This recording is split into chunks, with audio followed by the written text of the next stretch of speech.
અત્યારે દિવ્યાંગ આઈટીઆઈની અંદર જે આ દિવ્યાંગ બાળકો છે એને આરોગ્યની અવેરનેસ માટે અત્યારે આપણે એક સેમિનાર લઈ રહ્યા છીએ।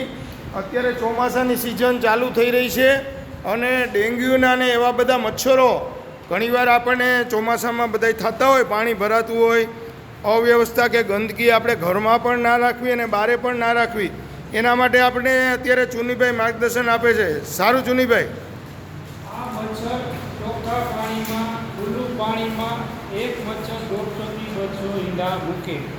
એ મચ્છર શુક્રવારે ઈંડા મૂક્યા હોય, આવતા શુક્રવારે આમાંથી મચ્છર ઉડતા થઈ જાય। એક મચ્છર દિવસના કરડે તો ડેન્ગ્યુ થઈ જાય, સાંજે કરડે તો મેલેરિયા થઈ જાય। તો જ્યાં ચોખ્ખું પાણી હોય ત્યાં આપણે સાફ કરવું, જેથી કરીને આપણે આજુબાજુની પ્રિમાઇસીસમાં આપણા જ્યાં બેઠા હોય ત્યાં મચ્છર આવે નહીં એવી તકેદારી રાખવી। મચ્છર કરડવાથી 3 જાતના રોગ થાય: ડેન્ગ્યુ, મેલેરિયા અને ચિકનગુનિયા। મેલેરિયા એ આપણે તાવ એકત્ર આવે, ડેન્ગ્યુનો તાવ થોડોક વધારે આવે અને ચિકનગુનિયામાં હાથ પગ જલાઈ જાય। એટલે આવું ન થાય એટલા માટે આપણે તકેદારી પ્રિમાઇસીસની આપણી આજુબાજુ ક્યાંય બી ડોલ ભરેલી હોય તો એને અઠવાડિયે 2 વખત વીછળી નાખવી, જેથી કરી આપણે મચ્છરથી બચી અને વાહકજન્ય રોગ એ ચોમાસા દરમિયાન મચ્છરનો ઉત્પન્ન થાય છે।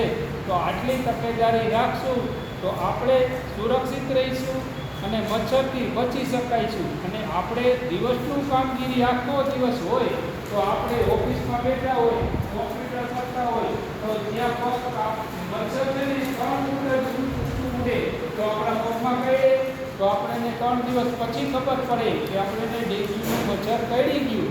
તો આવી તકેદારી રાખી અને આપણે ચોમાસા દરમિયાન મચ્છરથી સુરક્ષિત રહીશું એવી આપણે બધાને આશાથી સૂચના આપેલ છે।